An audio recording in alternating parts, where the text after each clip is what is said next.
그러니까 내가 내 남편이 죽었다. 그날로 고아되는 거예요. 그날로. 올 들어 일본에서 노인이 집에서 병간호하다가 배우자를 살해한 사건이 30건이 발생을 합니다. 그러니까 남편 주로 여자는 자기 남편이 쓰러져도 끝까지 그걸 보살피면서 살아요. 여자는. 근데 남자는요, 보살피다가 지치면요, 죽여버려요, 그냥. 너무너무 힘들으니까. 그러니까 제일 좋은 건 뭐야? 제일 좋은 거는 남편이 먼저 죽고, 그 다음날 여자가 따라 죽는 게 제일 좋은 거예요. 네. 할아버지가 먼저 죽고, 그 다음날 할머니가 따라 죽는 게 제일 좋은 거예요. 그러니까 할머니들이 쓰러지면 안 돼요. 할아버지들이 쓰러지면 이게 돌보는데, 할머니들이 쓰러지면 안 돼요. 그래서 범행 후 대부분 뭐라 그래? 병간호가 너무 힘들었다, 지쳤다, 그렇게 얘기를 합니다. 올해 5월 26일에 부인을 살해한 할아버지가 89살 할아버지가 85살짜리 할머니를 죽였어요. 이 할아버지가 대기업 출신으로서 정년퇴직하고 연금생활까지 버젓이 하는 할아버지. 근데 지난 작년 9월부터 부인이 파킨스병에 걸린 거예요. 부인이 우울증까지 이제 겹쳐갖고 한층 어려운 상황이 됐어요. 근데 할아버지가 정말로 성실하게 보살폈어요. 근데 3월 달에 할아버지가 이게 넘어져갖고 여기 대퇴부, 여기가 그냥 엉치뼈가 부러져 버린 거예요. 그러니까 이 병원 치료에도 불구하고 자꾸 힘들어지니까 어떻게? 결국은 남에게 패 끼치는 일이 차라리 죽는 게 낫다. 그러고 그냥 죽여버린 거예요. 근데 이때 이 판결이 어떻게 나왔느냐 하면은 할아버지가 할머니를 죽인 거를 엄중하게 추궁하면서도 부인이 병 때문에 이전과는 전혀 다른 사람이 된 것을 비관하여 동반 자살을 시도한 것에는 동정의 여지가 있다. 그러면서 3년 징역형을 하고 5년 집행유예를 내려요. 그러면서 마지막 할아버지한테 뭐라고 그러냐면 할머니 명복을 빌어주라고. 그러니까 이제 감옥에는 안 넣는 거죠. 그래서 이제는 정말로 이 노년에 이게 지금 죽느냐 사느냐의 문제야. 외롭고 안 외로우냐의 문제. 이거 외로운 것처럼 무서운 병이 없어요. 근데 우리나라는 이 부부가 60 넘은 부부가 애인같이 살아야 되는데 이건 애인같이 사는 게 아니라 왼수같이 살아. 그래요, 안 그래요? 왜? 우리는 결혼하자마자 어떻게 했어? 자식 키우느냐고 엄마는 정신없이 바쁘고 아빠는 나가서 돈 버느냐고 정신없이 바빴어요. 그래갖고 둘이서 데이트할 기회가 없었어. 연애할 시간이 없었어. 근데 어느 날 갑자기, 그래서 우리나라는 안사람 바깥사람 그랬잖아요. 근데 어느 날 갑자기 바깥사람이 이게 안 죽으면서 당신이 이제 사회에서 필요 없으니까 어떻게 해라, 집으로 가라. 그래갖고 집에 들어가고 안방에 들어와서 안사람이 되는 거예요. 평생 사랑한다는 말 한 번 안 하고 다정하게 뽀뽀 한 번 안 했는데 이게 둘이서 같이 사니 이게 집안이 평화로워요? 안 평화롭지? 그러니까 서양은 20대 만나갖고 안 맞으면 30대 바꾸고 30대 만나갖고 안 맞으면 40대 바꾸고 40대 만나갖고 안 맞으면 50대 바꾼 부부가 50대부터 100살까지 애인같이 산대요. 소중함을 알아서. 근데 우리는 20대부터 50대까지 한 번도 안 바꾸는 거야. 한 번도 안 바꾸고 어느 날 갑자기 바깥에서 전심 저녁 먹고 들어오던 사람을 이게 밥 새끼를 다 차려줘야 되니 이게 쉬워요? 쉽지 않지. 그러니까 왼수라고 그러는 거지. 왼수. 애인이 아니고. 방도 어떻게 써? 아니 늙어서 안 그래도 외로운데 방도 그 아파트에서 둘만 사니까 할머니는 안방에서 자고 할아버지는 뒷방에서 자고 잠도 따로 자고. 이거 뭐 같이 사나 마나야. 그 지금 우리 할머니들 며느리들한테 섭섭한 할머니들 많죠. 100명이면 99명이 며느리한테 섭섭해요. 100명이. 맞죠? 네. 아유 솔직해네. 비산동 할머니들이. 왜 내가 100명이면 99명이 며느리한테 섭섭하냐면 내가 고해성사를 들어보면요. 내가 비산동에 있을 때 16,000명이었지 교우들이. 고해성사 무지하게 많이 들어봤어요. 할머니들이 오면 고해성사의 100%가 다 며느리 욕이에요. 며느리 욕. 뭐 며느리가 얼마나 못되게 한 거 뭐 다 얘기해요. 그럼 내가 뭐라고 그래? 할머니, 요새 젊은 것들이 버릇이 없어서 예의 없이 자라서 그러니까 할머니가 이해하라고. 할머니, 며느리만 그런 게 아니라 다 그렇다. 예. 그 며느리들은 들어오면 나한테 뭐라고 고해성사할 것 같아? 시어머니 때문에 미치겠다고 그러는 거예요. 시어머니 때문에. 그럼 내가 그 며느리들한테 뭐라고 그럴 것 같아요? 늙으면 다 그러니까, 니네 집만 그런 게 아니다. 늙으면 다 그러니까 신경 쓰지 말아라. 제가 그래요. 어쩔 수 없는 거예요. 어쩔 수 없는 거예요. 죽지도 않는 어머니, 아버지 오랫동안 계속 잘 모실 수 있어요? 잘 모실 수가 없어요. 그걸 바라는 것도 사실은 미안한 거예요. 그러니까 이제는 내가 나이가 70이 됐다. 그러면은 자식은 자식, 내 인생은 내 인생. 서로 분리해서 사는 거예요. 내가 늙어서 자식한테 기대서 자식한테 피해 안 주는 게 결국은 누구 도와주는 거야? 자식 도와주는 거예요. 혹시 여기 할머니, 할아버지들 중에, 할머니들 중에 내가 그런 의식이 있다. 내가 늙어서 자식한테 호강을 받아야 되겠다. 이런 의식이 있으면 빨리 버리세요. 나이를 먹으면 여기저기 아픕니다. 잘생기고 예뻤던 얼굴에 검버섯이 피고 쭈글쭈글해지지요. 당뇨병이 생겨서 기력도 빠지고 골다공증이 생겨서 넘어지기만 해도 뼈가 부러지고 또 치매까지 걸리면 자식인지 남인지 구분도 못하는 순간이 올지도 모릅니다. 하지만 노년의 삶을 걱정만 하며 살아가지 마세요. 100세까지 노후를 건강하게 행복하게 사는 방법을 황창현 신부님께서 말씀해 주십니다. 행복한 노후를 위해 꼭 알아야 하는 것을 들으시고 영상 후반부에 있는 돈 안 들이고 평생 즐길 수 있는 시니어 취미생활도 함께 들으시면 좋겠습니다.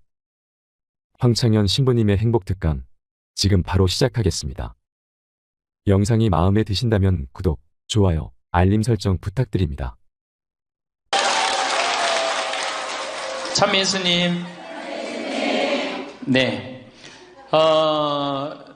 지금 우리 첫 강의 때는 우리가 지금 100년을 사는 시대가 왔다. 100년. 근데 대부분이 인생을 설계하는데 되게 어떻게 하느냐? 20살 때까지 공부하고 30살에 이거 준비해서 장가 가갖고 50까지 자식 다 키우고 60에 인생 설계를 대부분이 끝내요. 그러니까 우리나라는 이 40년 동안의 인생 설계가 자기가 돼 있는 분들이 거의 없어요. 40년 동안 내가 우리말에 이런 게 있지. 노세 노세 젊어 노세 늙어지면 못 노나니. 그런 노래 있죠. 노세 노세 젊어 노세 늙어지면 못 노나니. 이게 1950년대 나온 노래예요. 근데 1950년대 평균 연령이 46세였어요. 그러니까 늙을 때까지 살았어 못 살았어요? 60 동네에서 아까 말씀드렸듯이 하나둘이에요. 하나둘. 그러니까 노세 노세 젊어 노세 늙어지면 못 노나니. 왜 못 놀아? 빨리 죽으니까. 근데 이 노래가 틀린 노래예요. 어떻게 불러야 되냐? 노세 노세 노세 늙어지면 안 죽나니. 안 죽어. 에? 안 죽어. 그대로 가는 거예요. 그대로. 그러니까 노세 노세 늙어지면 안 죽나니. 그러니까 이제 우리 할머니들은 자식들도 다 키웠고 노동도 끝났고 내가 말했듯이 할러데이 휴가 받은 거. 인생의 휴가. 이 휴가 받은 이 인생 동안 뒷방에 쭈그리고 살 것이냐, 다녀보지 못한 데 다니고 먹고 싶은 거 못 먹은 거 먹고 다닐 거냐는 누가 결정하냐면 할머니들이 결정하는 거예요. 할머니들이. 예. 내가 남은 이 재산을 가지고 정말로 즐겁게 쓰다가 죽을 땐 정말 행복하게 죽을 거냐, 아니면 70부터 90까지 뒷방에 쭈그리고 앉아서 원망만 하고 저주만 하다가 죽을 거냐. 이게 차원이 굉장히 틀린 거예요. 그래서 우리가 인생을 한 번쯤 내 앞으로 20년이 남았다, 30년이 남았다, 이걸 한 번쯤 깊이 생각해 볼 필요가 있는 거예요. 그래서 이제 나이를 먹으면은 이제 뭐가 문제냐면은 외로움이 제일 먼저 찾아옵니다. OECD 국가 중에 우리나라가 노인 자살률이 1위입니다. 잘 사는 나라 중에 1위예요. 잘 사는 나라 중에 1위인데 일본보다 노인 자살률이 2배가 높아요. 일본보다. 우리가 1996년에는 10만 명당 할머니 할아버지들이 자살하는 할머니들이 28명이었는데 2006년 10만 명당 50명이 훌쩍 넘어버려. 50명이. 자식도 찾아오지 않고 특히 할머니나 할아버지 둘 중에 하나가 아파서 들어 눕거나 세상을 떠나면 급격히 우울해지는 거예요. 여기 우리 할머니들 아까 말씀 들어보니까 할아버지들 왜 안 모시고 왔냐고 그러니까 집 지켜야 된다고 그러고 할머니들만 전부 다 오셨다고 그러는데 우리 할머니들 지금 자식 걱정하고 자식 신경을 쓰는데 만약에 지금 할아버지가 돌아가시잖아요. 그럼 할머니들은 그날로 고아되는 거예요. 할아버지가 돌아가시는 날로 고아되는 거예요. 왜? 늙은 나랑 누가 밥 아침 점심 저녁 같이 먹어줄 건데 누가 나랑 같이 텔레비 봐줄 건데 아무도 없어요. 오로지 남편이 있으니까 어떻게 같이 텔레비전도 보고 밥도 먹고 혼자 먹는 거랑 같이 먹는 거랑 굉장한 차이가 나요. 혼자 먹는 거랑 같이 먹는 거랑. 그러니까 내가 내 남편이 죽었다. 그날로 고아되는 거예요. 그날로. 올 들어 일본에서 노인이 집에서 병간호하다가 배우자를 살해한 사건이 30건이 발생을 합니다. 그러니까 남편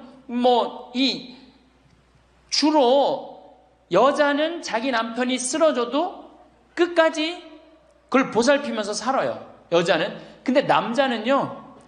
보살피다가 지치면요. 죽여버려요. 그냥. 너무너무 힘들으니까. 그러니까 제일 좋은 건 뭐야? 제일 좋은 거는 남편이 먼저 죽고 그 다음날 여자가 따라 죽는 게 제일 좋은 거예요. 네. 할아버지가 먼저 죽고 그 다음날 할머니가 따라 죽는 게 제일 좋은 거예요. 그러니까 할머니들이 쓰러지면 안 돼요. 할아버지들이 쓰러지면 이게 돌보는데 할머니들이 쓰러지면 안 돼요. 그래서 범행 후 대부분 뭐라 그래? 병간호가 너무 힘들었다. 지쳤다. 그렇게 얘기를 합니다. 올해 5월 26일에 부인을 살해한 할아버지가 89살 할아버지가 85살짜리 할머니를 죽였어요. 이 할아버지가 대기업 출신으로서 정년퇴직하고 연금생활까지 버젓이 하는 할아버지. 근데 지난 작년 9월부터 부인이 파킨스병에 걸린 거예요. 부인이 우울증까지 이제 겹쳐갖고 한층 어려운 상황이 됐어요. 근데 할아버지가 정말로 성실하게 보살폈어요. 근데 3월 달에 할아버지가 이게 넘어져갖고 여기 대퇴부, 여기가 그냥 엉치뼈가 부러져 버린 거예요. 그러니까 이 병원 치료에도 불구하고 자꾸 힘들어지니까 어떻게 결국은 남에게 패 끼치니 차라리 죽는 게 낫다. 그러고 그냥 죽여버린 거예요. 근데 이때 이 판결이 어떻게 나왔느냐 하면은 할아버지가 할머니를 죽인 거를 엄중하게 추궁하면서도 부인이 병 때문에 이전과는 전혀 다른 사람이 된 것을 비관하여 동반 자살을 시도한 것에는 동정의 여지가 있다. 그러면서 3년 징역형을 하고 5년 집행유예를 내려요. 그러면서 마지막 할아버지한테 뭐라고 그러냐면 할머니 명복을 빌어주라고. 그러니까 이제 감옥에는 안 넣은 거죠. 그래서 이제는 정말로 이 노년에 이게 지금 죽느냐 사느냐의 문제야. 외롭고 안 외로우냐의 문제. 이거 외로운 것처럼 무서운 병이 없어요. 제가 여기 생태마을에 혼자 밥 먹잖아요. 사정원에서 혼자 밥 먹어요. 그러면 혼자 밥 먹는 게 뭐가 재밌어요? 작년에 우리 집에 안식년하는 신부님이 두 분이 와 계신데 두 분하고 이렇게 밥 먹는데 밥 먹는 시간이 너무 재밌는 거예요. 얘기도 하고 누구 흉도 보고 무슨 일 얘기 잘 모르는 정보도 얘기하고 너무 텔레비전도요. 저는 혼자 텔레비전 보면 재밌을 것 같아요? 재미없어요. 나는 우차사나 개그 콘서트를 한 번도 본 적이 없어요. 근데 안식년하는 신부님 오고 난 다음부터 내가 우차사를 1년 내내 봤다니까. 혼자 보고 웃는 건 그거는 정말로 이상하잖아요. 혼자 보고 막 방에서 혼자 깔깔고 미친 거죠. 혼자 보고 웃고. 근데 신부님하고 나하고 안식년한 이용삼 신부님하고 같이 1년 동안 저녁에 우차사를 봐도 재밌고 뭘 봐도 재밌는 거야. 둘이가 그래서 좋은 거예요. 이 신부 그냥 혼자 밥 세끼 먹고 혼자 저녁에 텔레비전 보고 정말로 그거 쉬운 게 아니거든요. 근데 할머니들은 나는 원래 처음부터 그랬으니까 그걸 어려니 했는데 둘이 텔레비전 보고 둘이 밥 먹다가 어느 날 갑자기 둘 중에 하나가 죽었다. 그럼 그날로 고아되는 거예요. 그 외로운 시간을 자식들이 이해하지 못한단 말이에요. 절대 이해하지 못해요. 그래서 다정하게 와서 아침부터 저녁까지 있었던 일을 얘기하겠어요? 뭘 얘기하겠어요? 근데 우리나라는 이 부부가 60 넘은 부부가 애인같이 살아야 되는데 이건 애인같이 사는 게 아니라 왼수같이 살아. 그래요, 안 그래요? 왜? 우리는 결혼하자마자 어떻게 했어? 자식 키우느냐고 엄마는 정신없이 바쁘고 아빠는 나가서 돈 버느냐고 정신없이 바빴어요. 그래갖고 둘이서 데이트할 기회가 없었어. 연애할 시간이 없었어. 근데 어느 날 갑자기 그래서 우리나라는 안사람 바깥사람 그랬잖아요. 근데 어느 날 갑자기 바깥사람이 이게 안 죽으면서 당신이 이제 사회에서 필요 없으니까 어떻게 해라, 집으로 가라. 그래갖고 집에 들어가고 안방에 들어와서 안사람이 되는 거예요. 평생 사랑한다는 말 한 번 안 하고 다정하게 뽀뽀 한 번 안 했는데 이게 둘이서 같이 사니 이게 집안이 평화로워요? 안 평화롭지? 그러니까 서양은 20대 만나갖고 안 맞으면 30대 바꾸고 30대 만나갖고 안 맞으면 40대 바꾸고 40대 만나갖고 안 맞으면 50대 바꾼 부부가 50대부터 100살까지 애인같이 산대요. 소중함을 알아서. 근데 우리는 20대부터 50대까지 한 번도 안 바꾸는 거예요. 한 번도 안 바꾸고 어느 날 갑자기 바깥에서 전심 저녁 먹고 들어오던 사람을 이게 밥 새끼를 다 차려줘야 되니 이게 쉬워요? 쉽지 않지. 그러니까 왼수라고 그러는 거지. 왼수. 애인이 아니고. 방도 어떻게 써? 아니 늙어서 안 그래도 외로운데 방도 그 아파트에서 둘만 사니까 할머니는 안방에서 자고 할아버지는 뒷방에서 자고 잠도 따로 자고 이거 뭐 같이 사나 마나야. 그 지금 우리 할머니들 보약을 해줘도 누구한테 해주는 게 제일 좋아요? 할아버지한테 해줘야 돼요. 다정하게 해줘야 돼요. 그 있는 것 자체만 해도 얼마나 큰 위안인데요. 제가 87년도에 이 노원에 있는 그러니까 옛날에 이 상계동, 하계동 이렇던데요. 거기 맹인 재활원이 있었어요. 근데 내가 맹인 재활원에 이렇게 거기서 이제 근무를 했었을 때 거기에 부부가 있었는데 남편이 죽었어요.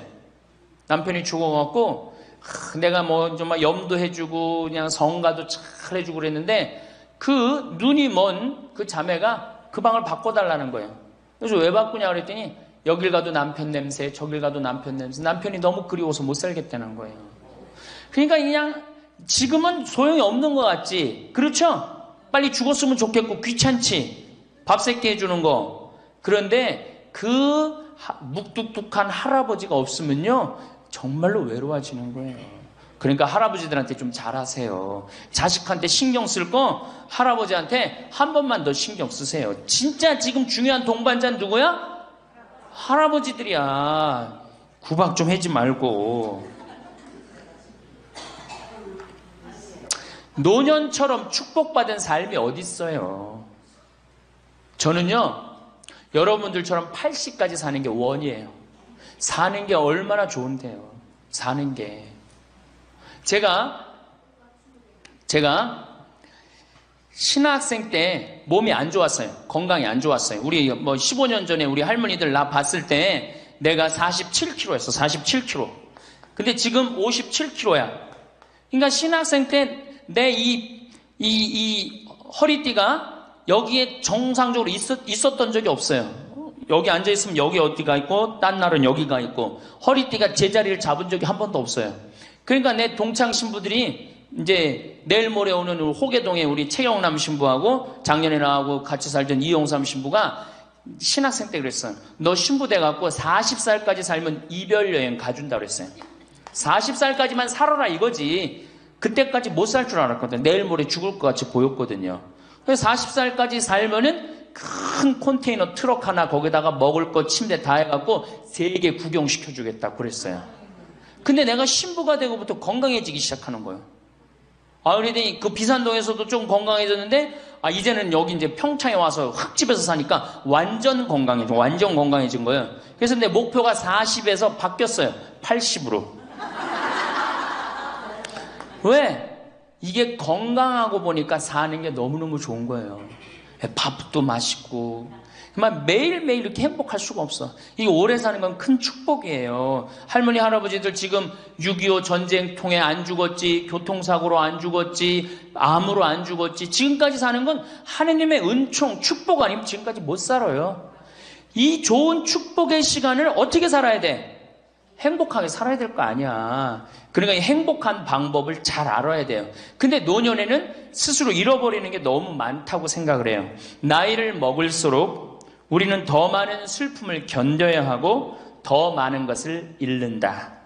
상실은 그야말로 노년의 가장 두드러진 단면이다. 친구들, 친척들, 배우자, 심지어 자녀들이 먼저 갈지도 모른다. 어제 100살 먹은 할머니 얘기를 들어보니까 자식들이 다 먼저 갔다는 거예요.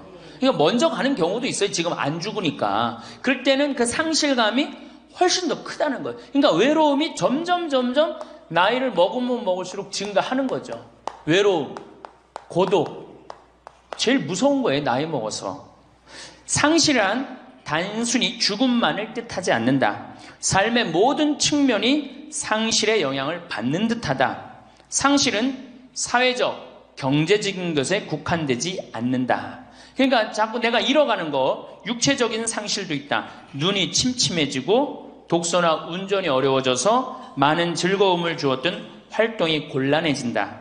노년은 외모에도 영향을 준다. 젊었을 땐 피부도 뽀얗고 정말 얼마나 예뻤어요. 여기 보니까 젊었을 때 한 미모 했을 할머니들이 내가 보니까 굉장히 많어. 그러면 기가 막혔을 텐데 외모에도. 상실을 경험한 사람들은 그들의 경험을 다른 사람들과 나눌 수 있어야 한다.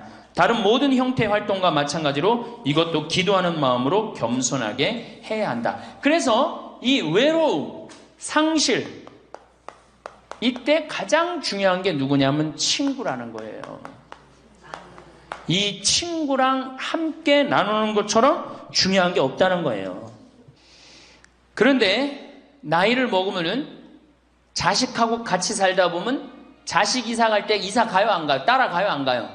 자식 이사 갈 때 따라가고 친구 한둘 죽기 시작하고 그러면서 자꾸 친구가 멀어지는 거예요. 이거 굉장히 안 좋은 거예요. 그래서 저도 우리 어머니 아버지 지금 수원 정자동에 사는데 아무데도 이사 가는 걸 제가 권하지 않아요. 거기서 30년 동안 살았는데 거기 친구들이 얼마나 많아요. 친구들하고 같이 살다가 친구들하고 어울려서 얘기도 하고 칼국수도 먹고 술도 한잔하고 그러시다가 그 동네에서 돌아가시라는 거예요. 미국 하버드 대학에서는 이런 프로그램이 나왔어요. 그래서 살던 데서 죽도록. 우리가 늙으면 양로원 가면 되지 뭐 이러는 생각 많이 하시죠? 그런데 미국에서는 양로원 가는 게 10%도 안 돼요. 다 자기 살던 집에서 죽어요. 그게 가장 노년에 좋다는 거예요. 그러니까 할머니들도 어디 이사 갈 생각하지 말고 어떻게 살던 데서 살다가 죽는 게 제일 좋은 거예요. 누구랑? 친구랑. 아니 손자가 같이 놀아줘, 아들이 같이 놀아줘. 손자는 학원 다니기 바쁘고 학교 다니기 바쁘고 근데 언제 같이 놀아줘? 그놈은 손자한테 용돈 줄 돈 있으면 그 돈 가지고 친구하고 냉면 사 먹는 게 훨씬 나은 거예요. 정신 똑바로 차려. 지금 막걸리 먹고 해롱해롱 할 때가 아니에요 지금.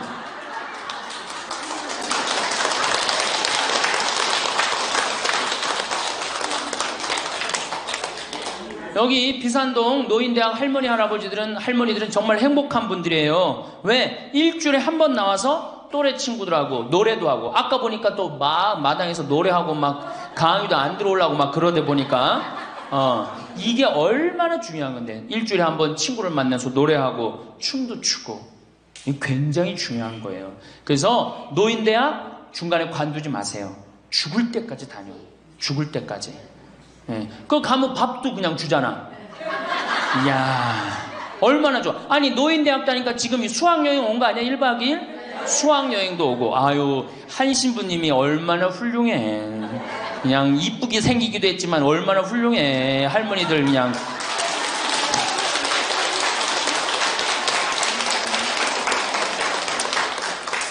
그래서 나는 우리나라 교육제도에 불만이 굉장히 많아요. 왜냐? 초등학교 6년, 중고등학교 6년, 대학교 4년 배워서 60까지 먹고 사는 거예요. 그렇죠? 초등학교 6년, 중고등학교 6년, 대학교 4년 배워서 60까지 울고 먹는 거예요. 그럼 25에서 60까지. 그럼 보통 한 30살 되면은 한 30년 울고 먹고 사는 거예요. 자, 60부터 지금 100살까지 살아. 그럼 몇 년이야? 40년이죠? 이 40년 울고 먹으려면 어떻게 해야 돼? 다시 학교 다녀야 돼요. 배워야 된다는 얘기예요. 그래서 여러분들 지금 대학 다니는 거 아니야? 노인대학? 그렇죠? 그러니까 이 노인대학이 천주교가 제일 잘하는 것 중에 하나가 뭐예요 지금? 노인대학이에요. 정말로 잘하고 있는 거예요. 저는 우리나라 교육제도에 불만이 많은 사람이에요. 초등학교 6년, 중고등학교 6년, 대학교 4년을 배워서 60까지 산다면 60부터 100살까지 살려면 정규 학교가 생겨야 돼. 60부터 3년, 4년제 학교를 다녀야 돼. 그래서 지금 초등학교를 세우는 게 중요한 게 아니라 시니어, 노인 대학을 전부 다 동네마다 학교에 세워갖고 60살 되면은 아예 여기 의무 교육을 해야 돼. 4년 동안 배워갖고 나머지 100년, 40년 살 거를 재산 관리는 어떻게 하고 건강 관리는 어떻게 하고 친구 관리는 어떻게 하고 본인이 이제까지 살아온 그 재능을 어떻게 키워주는 거. 그래서 이 학교 안 나오면 살지 말어 100살까지. 그 60살 넘어서 이 학교 정규 학교 졸업하고 나면은 100살까지 살 자격증을 줘야 돼요. 그럼 모르고 그냥 살면 어떻게 해. 그래서 저는 이 정규 학교 우리나라가 진짜 훌륭한 나라 되려면은 60살 넘어서 동네마다 정규 학교 난 세워야 된다고 생각해. 그리고 이 졸업장을 가져야만이 100살까지 살아야 돼요. 지금 한심하게 사는 할머니들 얼마나 많아요. 얼마 전에도 어떤 남편이 굉장히 훌륭한 남편인데 돌아가셨어요. 근데 재산을 확실하게 정리를 못하고 죽은 거예요. 그 할머니 혼자 남았는데 자식이 서로 재산 분가한다고 싸워갖고 재판에 걸어갖고 할머니가 여기 가서 재판정에 서고 저기 가서 재판정에 서고. 이게 학교를 졸업하지 못해서 그래. 이 정규 학교를. 우리나라가 이 정규 학교가 없어서 그래요. 그러니까 우리 할머니들은 이 학교를 다녀야 되는데 우리나라 지금 교육제도가 지금 안 하고 있잖아. 그러니까 안 하니까 성당의 정규 학교라도 노인대학 다니라 이거예요. 절대 관두지 마세요.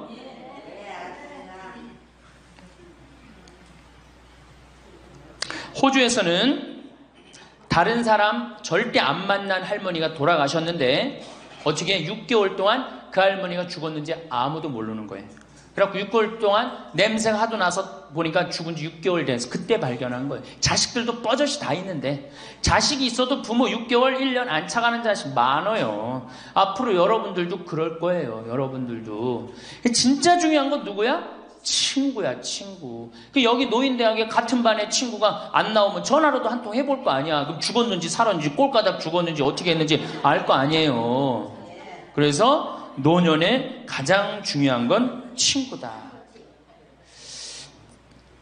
며칠 전에 능평성당에 70대 된 할머니 할아버지 네 부부가 여기 와서 2박 3일 동안 놀고 가셨어요. 네 부부가 바나 다 갖고 오고 쌀, 반찬 다 갖고 왔어. 그럼 비싸지도 않지. 하루에 뭐 잠자는 거 하면 4만 원, 5만 원이면 되니까 그 4일 동안 여기 와갖고 얼마나 근사하게 놀고 갔는지 몰라요. 그러니까 가능한 한 집에서 자주 벼야 돼, 집을. 며느리하고 가능한 한 안 마주치는 게 좋은 거예요. 그래야지 며느리도 편안하지. 누구도 편안해? 나도 편안하고. 뒷방에서 쭈그리고 앉아있으면 알아주는 사람 아무도 없다 이거예요. 아무도 없어요. 그래서 뒷방에서 쭈그리고 앉아갖고 방 출입하지 않으면은요, 그렇게 뒷방에 깜깜하게 있으나 관 속에 깜깜하게 있으나 똑같은 거예요. 살아도 살아있는 게 아니란 말이에요. 그 살아있으려면 멋있게 살아있어야 될 거 아니야. 그러니까 놀러도 좀 가고. 이제 그건 내가 4번째 시간에 얘기를 할 거예요. 어떻게 노느냐. 그 방법도 모르니까. 저는 우리나라 지금 주일학교, 우리 수원교구가 이 신호도수가 청소년 신앙의 뭐 활성화인가 그래요. 예, 청소년. 근데 주일학교는 난 참 굉장히 회의적이에요. 왜냐하면 우리나라 교육제도에서요, 신앙생활을 잘할 수 있는 교육제도가 아니에요. 우리나라 교육제도가. 학원 죽으라고 다니고 그렇게 지쳤는데 토요일날 일요일날 겨우 쉴만하는데 성당 가고 점점 성당이 부담스럽잖아요. 그러니까 주일학교에 있는 돈 없는 돈 다 쏟아넣어. 보자신부강양 총력을 기울여. 주일학교에 그 6학년 졸업하고 나면은 이놈들이 중고등학교 가면요 학원 다니고 대학 가야 된다고 성당 다 안 나와요. 그러니까 초등학교가 1000명이면은 중고등학교는 100명으로 줄어들어요. 여기다 뭘 돈을 쏟아넣고 그래. 주일학교 2박 3일 여름 피정 데리고 가는 것보다 진짜 중요한 건 노인대학이야. 노인대학. 노인대학은요 줄어들지도 않아. 죽지도 않으니까 줄어들지도 않고 그대로 가는 거야. 얼마나 좋아. 그리고 성당 평일미사 다 메우는 사람들 누구야? 할머니 할아버지들 아니야. 주일날 성당 다 메우는 사람들 누구야? 연령 초상 남은 거기 갖고 연도 다 바치는 사람들 누구야? 이게 노인처럼 중요한 게 없는 거야. 그러니까 보좌 신부는 주일학교 애들을 위한 보좌 신부가 아니고 누구를 위한 보좌 신부여야 돼? 노인댁을 위한. 이 새파란 신부가 와서 할머니들한테 재롱 피면 좋아 안 좋아? 그냥 우리 할머니들 보좌 신부 보기만 해도 좋죠? 근데 왜 그 보좌 신부를 주일학교 애들한테 쏟아 넣느냐고. 참 진짜 노인대학이 중요한 거예요. 그래서 우리 할머니 할아버지들 이거 관두지 말고 꼭 열심히 다니세요. 아셨어요? 네. 자, 이제 노년의 첫 번째 외롭다 말씀드렸어요. 외롭다. 예. 두 번째로는 노년에 이 자식들하고 문제예요. 자식들하고 갈등이 생기기 시작해요. 내가 이렇게 많이 쏟아 넣었는데 너는 나한테 해주는 게 뭐가 있느냐. 이렇게 계속 섭섭해요. 근데 사실 자식들도 살기 힘들어요. 생각해봐. 자식들 아파트 청약 보야지. 애들 학원 보내야지.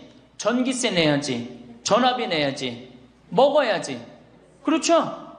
그 자가용 타고 다니면 요즘 기름값 올라가면 기름값 내야지. 아프면 또 병원 가야지.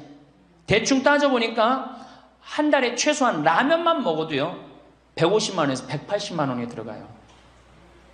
그럼 나 먹고 살기도 힘든데 죽지도 않는 어머니 아버지 오랫동안 계속 잘 모실 수 있어요? 잘 모실 수가 없어요. 그걸 바라는 것도 사실은 미안한 거예요. 그러니까 이제는 내가 나이가 70이 됐다 그러면은 자식은 자식, 내 인생은 내 인생 서로 분리해서 사는 거예요. 내가 늙어서 자식한테 기대서 자식한테 피해 안 주는 게 결국은 누구 도와주는 거야? 자식 도와주는 거예요. 혹시 여기 할머니 할아버지들 중에 할머니들 중에 내가 그런 의식이 있다. 내가 늙어서 자식한테 호강을 받아야 되겠다. 이런 의식이 있으면 빨리 버리세요. 이제 나 혼자 내 인생 살아가야 된다. 그게 가장 중요한 생각이에요. 그래야지 나중에 자식도 부모한테 계속 사랑을 할 수가 있어요. 가기만 하면 원망하고 이번 추석 때도 그런 사람들 많을 거야. 많이 싸웠을 거야. 응? 옆집 할망구는 아들이 와갖고 냉면도 사주고 갈비도 사줬다는데 나는 큰아들이 사줄래나 둘째 아들이 사줄래나 막내딸이 사줄래나 근데 나한테 사주는 놈 한 놈 없다. 그러면 자식들이 지겨운 거예요. 하루 이틀 그 소리 하는 것도 아니고. 나는요 냉면 먹고 싶으면요 내 돈 주고 내가 가서 사 먹어요. 냉면 먹고 싶은 거 누구만 알아? 내가 지금 냉면 먹고 싶은 거 누구만 알아? 나만 아는 거야. 나만 아니까 누가 나한테 사줘야 돼? 내가 나한테 사줘야 되는 거야. 내가 나한테. 누구한테 그걸 사주기를 원해. 70, 80이 돼서. 그래서 제발 재산, 집 자식한테 물려줄 생각하지 말고 집 은행에 담보로 맡기고 쓰다가 통장에 얼마만 남기고 주고? 이제 교육의 효과가 나옵니다. 500만 원만 남기고 죽어요. 모자라는 거는 뭘로 충당하면 돼? 부조금으로 충당하면 돼. 그 죽을 땐 어떻게 죽어? 꼴가닥 죽으면 돼요. 자, 미국은 집으로 깔고 있는 게 30%, 금융자산이 70%예요. 할머니, 할아버지들이. 집으로 깔고 있는 게 30%, 금융자산이 70%예요. 그래갖고 70%를 쓰다가 죽어요, 미국은. 우리나라는 집으로 깔고 있는 게 90%, 금융자산이 10%야. 그러니까 뭐 하고 싶어도 돈 있어요, 없어요? 돈이 없는 거야. 오로지 뭐만 하나 쥐고 앉아있는 거야? 집만 하나 쥐고 앉아있는 거야. 그 쥐고 앉아서 죽을 때 누구한테 물려주려고? 자식한테 물려주려고. 그런데 문제는 뭐냐? 자식이 그 집을 물려받을 때 몇 살이에요? 70이에요. 내가 90에서 지금 되게 100살에 죽는단 말이야. 그럼 자식이 몇 살에 그 집 물려받아? 70에 물려받아. 70에 물려받은 의미가 있어요, 없어요? 의미가 없어요. 차라리 이 집 정리해갖고 나도 맛있는 거 먹고 구경하고 싶은 거 구경하고 돌아다니고 싶은 거 돌아다니다가 자식한테 자식도 같이 쓰다가 죽는 게 낫지. 집 남겨놓으면은 반은 국가가 갖고 가고 반은 네가 더 갔느냐 내가 더 갔느냐 싸운단 말이에요. 반은. 우리 어머니 아버지를 제가 작년에 성지순례를 모시고 왔어요.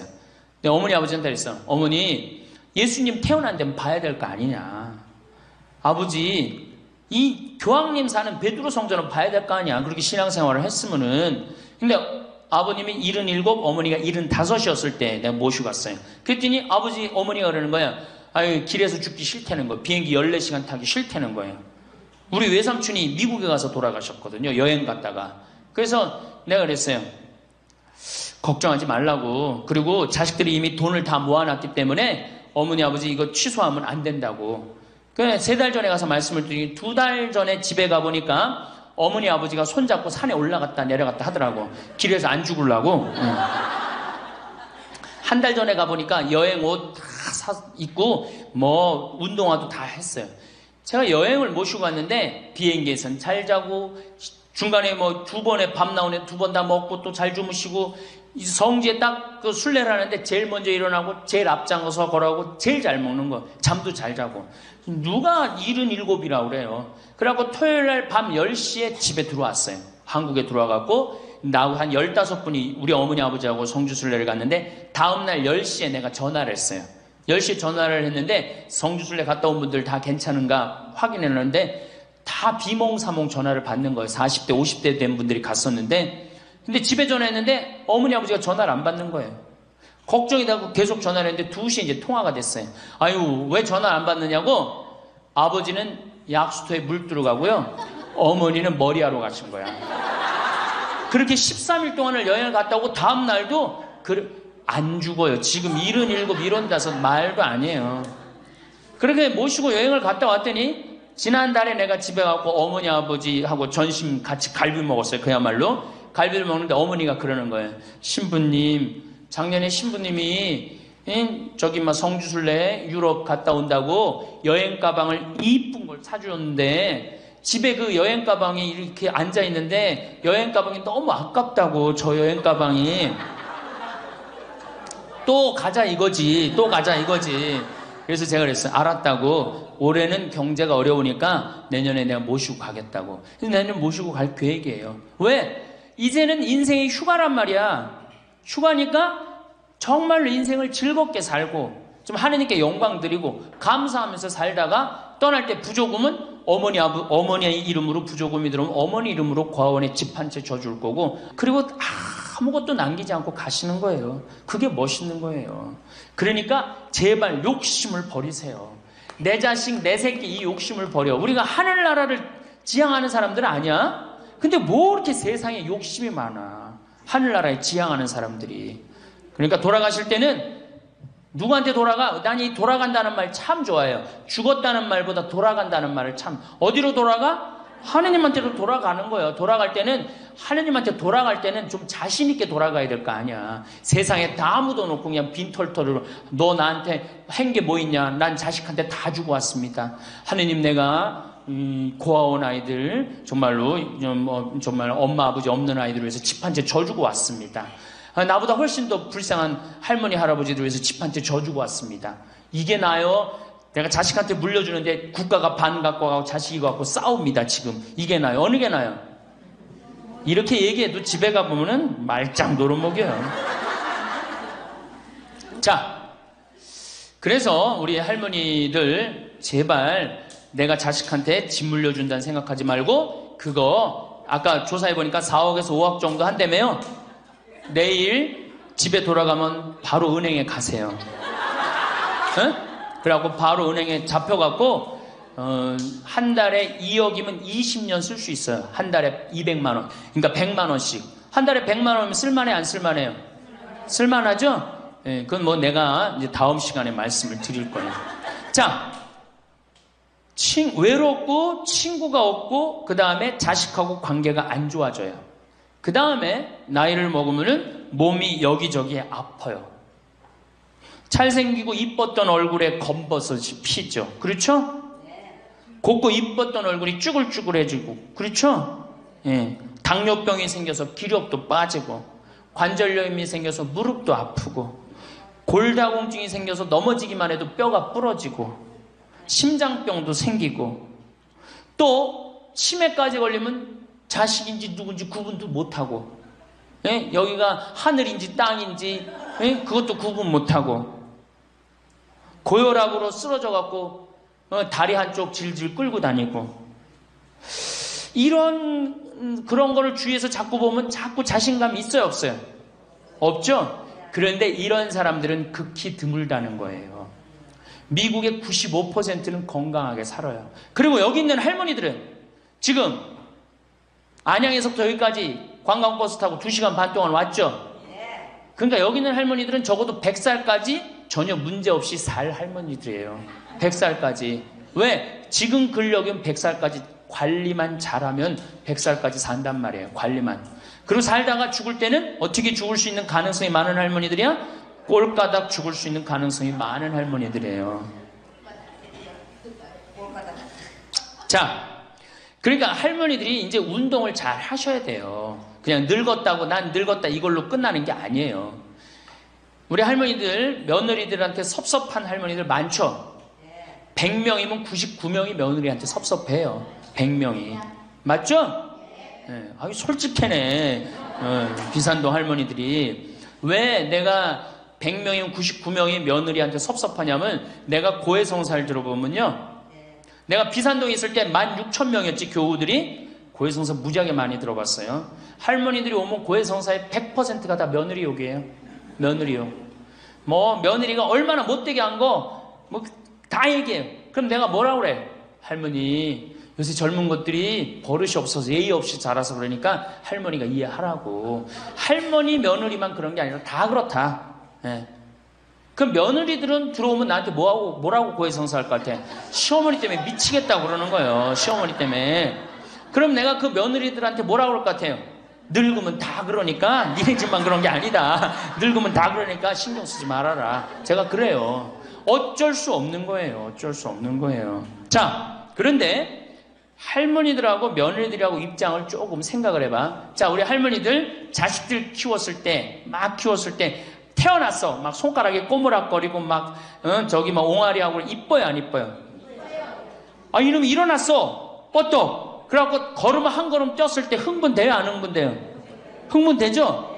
걸어. 그럼 기가 막히게 행복하죠? 그 행복은 아마 생각해봐. 기가 막히게 행복했을 거야. 거기다 엄마라고 그래봐. 어때요? 막 죽지, 엄마라고 그러면은. 막 죽어, 엄마라고 그러면은.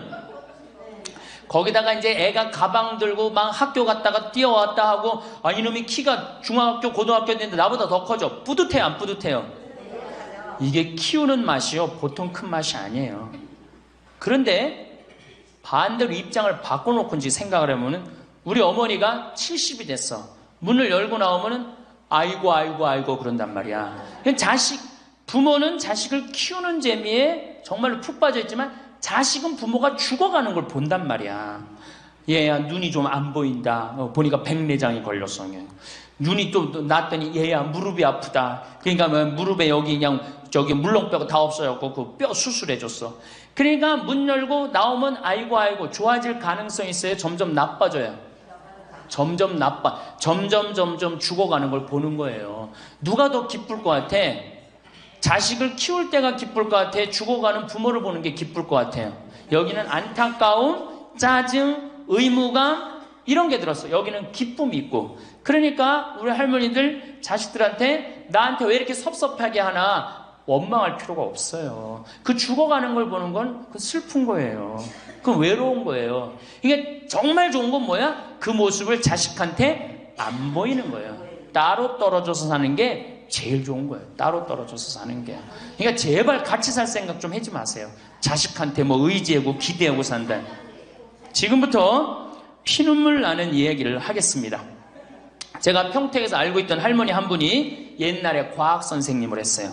이 할머니가 나이가 82살인데 글쎄 75살 되던 해에 아들이 꼬신 거예요. 어머니 어머니가 살던 아파트 팔고 내가 사는 아파트 팔아서 50평짜리 아파트를 사자. 그래서 75살 먹은 할머니가 그런 생각을 했대. 내가 살면은 얼마나 사나? 살면 얼마나 사나? 여기 혹시 나는 살면 얼마나 사나 그런 생각 하시는 분들 손 들어보세요. 절대 그런 생각 하지 마세요. 안 죽어.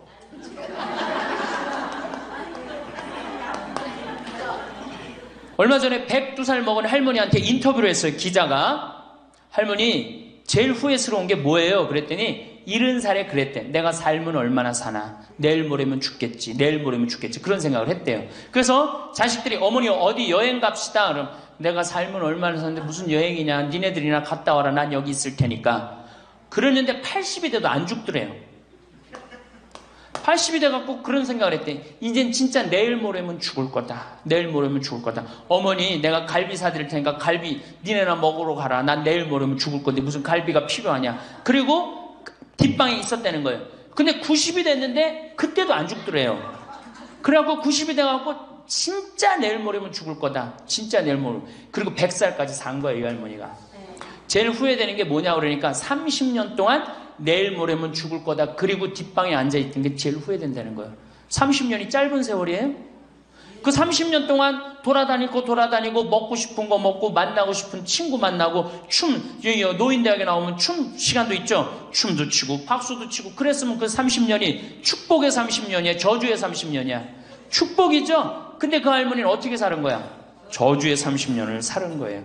어쨌든 이 할머니가 내가 살면 얼마나 사나 손자 얼굴이나 보고 자식이나 밥이나 먹고 같이 살아야 되겠다. 그리고 그 집을 팔아갖고 아들 이름으로 다 해주고 들어온 거예요. 들어오는 순간 자식하고 살아요? 누구하고 살아요? 며느리하고 살죠. 며느리가 그동안 시어머니하고 안 살았는데 학교 선생님을 했으니 얼마나 꼬장꼬장해요. 챙견을 얼마나 하겠어. 이거 챙견 저거 챙견. 그래 며느리 미쳐 안 미쳐? 미치죠. 며느리 성당도 나가기 싫은 거. 시어머니 열심히 나가는 성당. 그러니까 어떻게 성당 안 나가는데 성당 안 나간다고 또 욕하고. 그러니까 점점 원수가 되는 거예요. 그러니까 며느리가 나 어머니랑 밥 먹는 거 체하니까 안 된다. 어머니 들어가갖고 방에서 들어가 먹어라. 밥도 같이 못 먹는 거 방에 들어가고 혼자 먹는 거예요.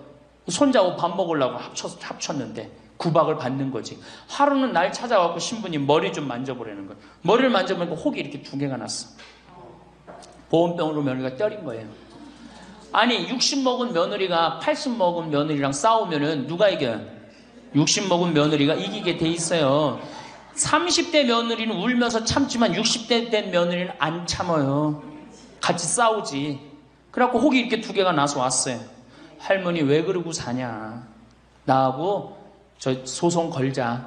그럼 지금 아파트가 8억이니까 할머니 25평 그쪽 25평이니까 4억이니까 할머니 4억 찾아갖고 우리 집에 오면은 내가 죽을 때까지 평창에서 모시고 살겠다. 4억이면 그래 82이니까 100살까지면 4억이면 살거든요.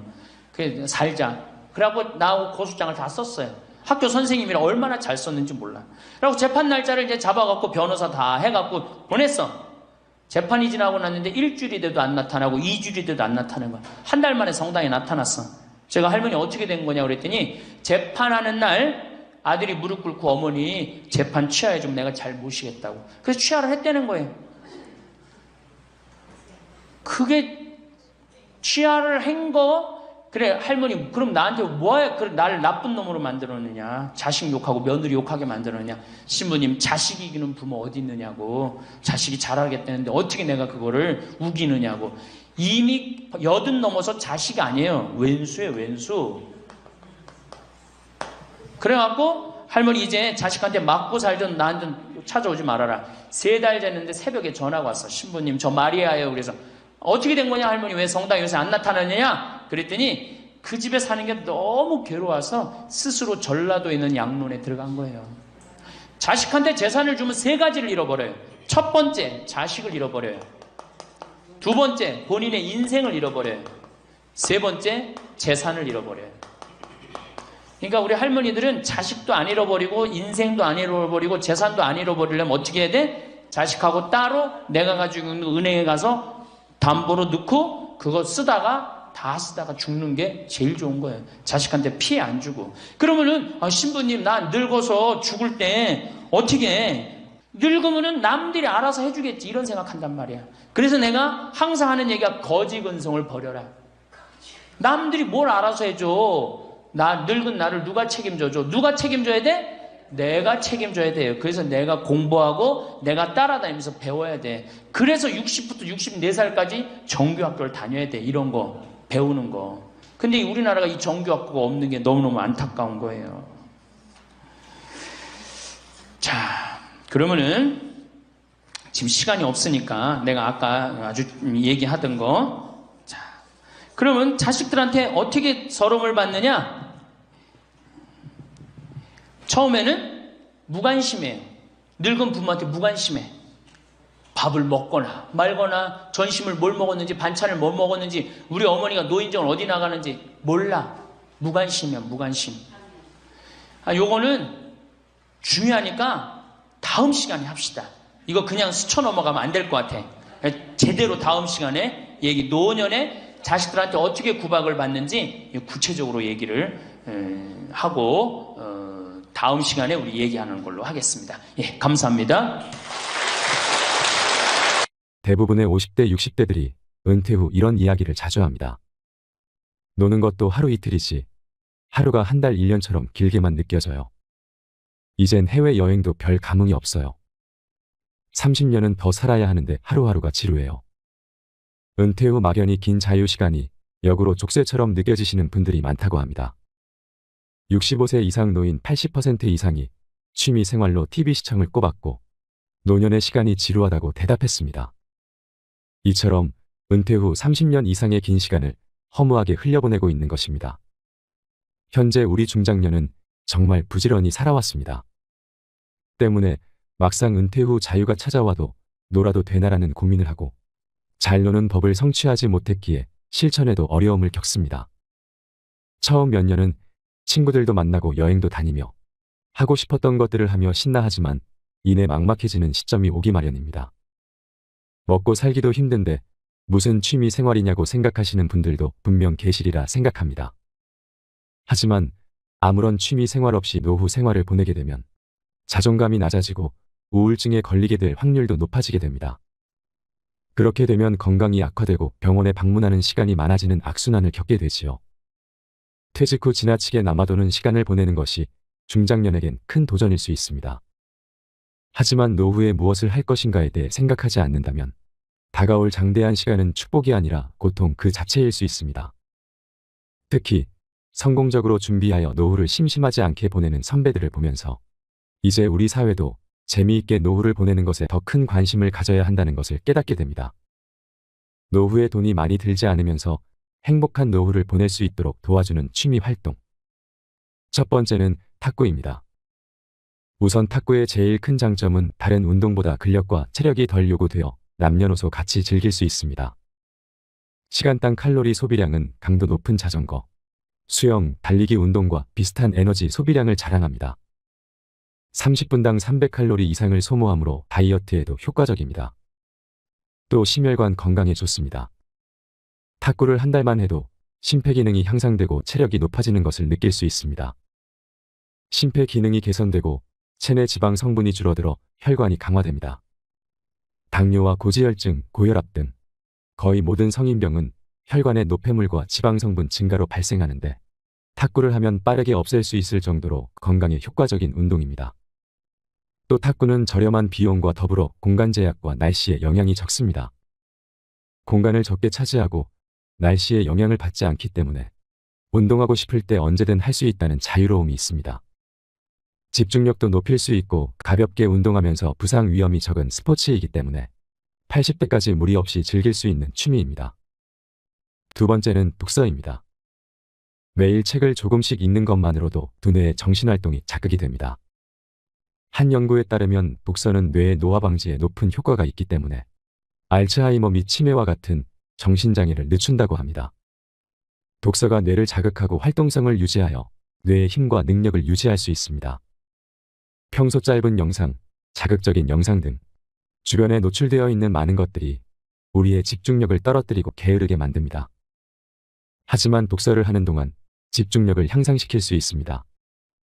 또 노후의 독서는 무언가에 몰두할 수 있는 정신적인 공간을 제공하면서 노년의 일상적인 걱정으로부터 덜어주는 역할을 합니다. 매일 책을 10장씩이라도 읽는 습관을 들이셔서 건강한 뇌와 정서적 안정감을 얻으시길 바랍니다. 이처럼 독서는 노후에 꼭 필요한 취미 활동입니다. 세 번째는 걷기입니다. 걷기는 노후 운동으로 가장 기본적이면서도 인기 있는 운동 중 하나입니다. 나쁜 콜레스테롤과 중성지방 수치를 떨어뜨려 심혈관계 질환 예방에 도움이 됩니다.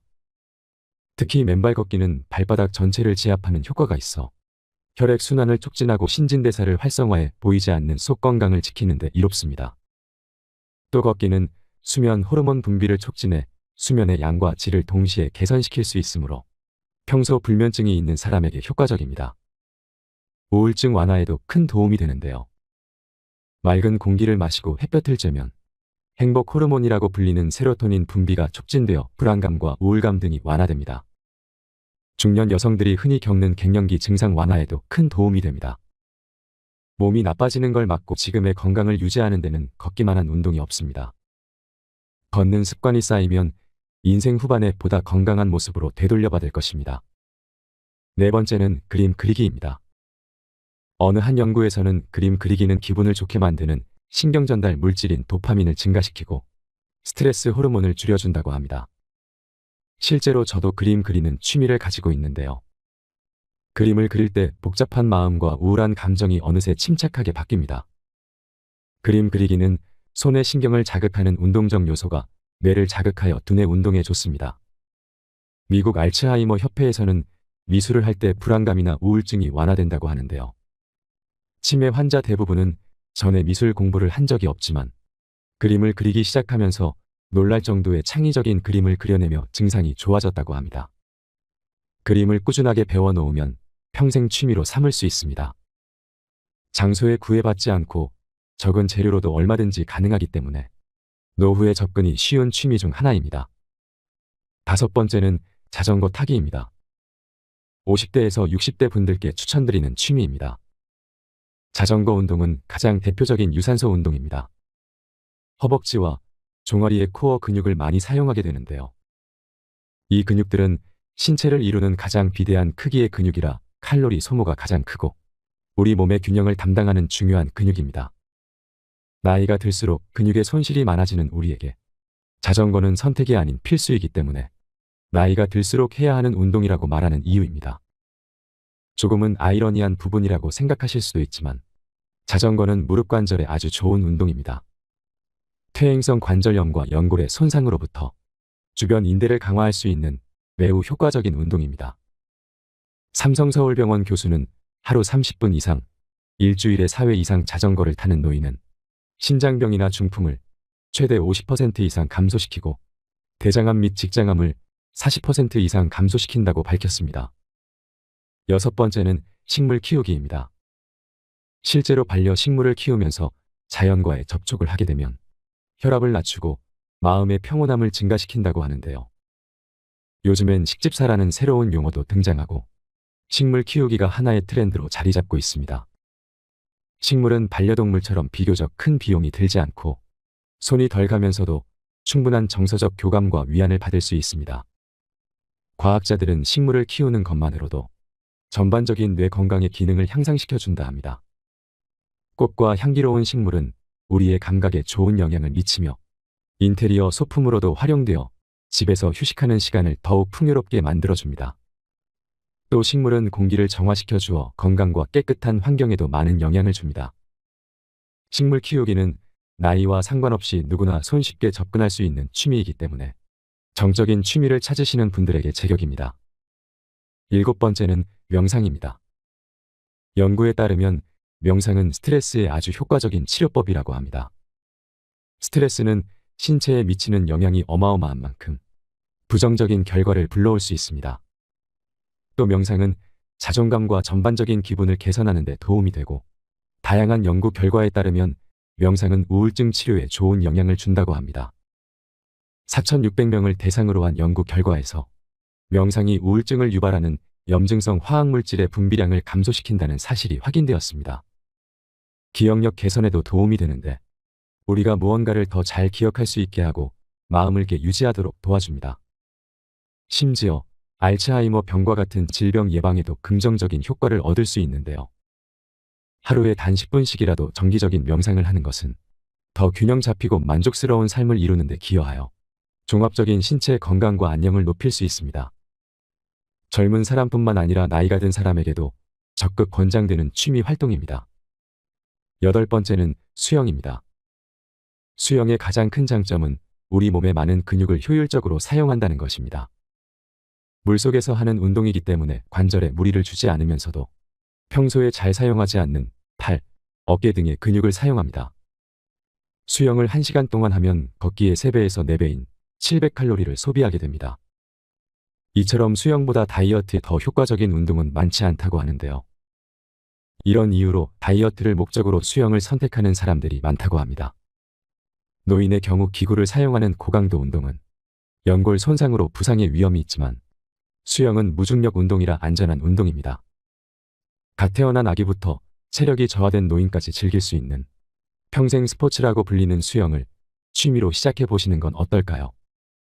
9번째는 사진 찍기입니다. 아무래도 사진을 찍다 보면 다양한 장소에서 여러 가지 환경을 찍어내고 싶어 하실 텐데요. 특히 풍경 사진을 찍게 되면 산과 바다 등 풍경들을 구경하며 사진을 찍는 것이 의미 없이 걷기 운동을 하는 것보다 훨씬 지루하지 않고 보람차고 건강한 몸을 갖게 도와줍니다. 사진 찍기의 또 다른 장점은 인내심을 기를 수 있다는 점입니다. 내가 원하는 사진을 건져내기 위해선 알맞은 장소에서 순간의 포착을 잡아내야 하는데 그런 사진을 만들어내기 위해서는 여러 시행착오를 겪으며 인내심이 길러지는 것 같습니다. 그렇게 해서 건져낸 사진이라면 말로 이룰 수 없는 성취감이 당연히 따라오게 됩니다.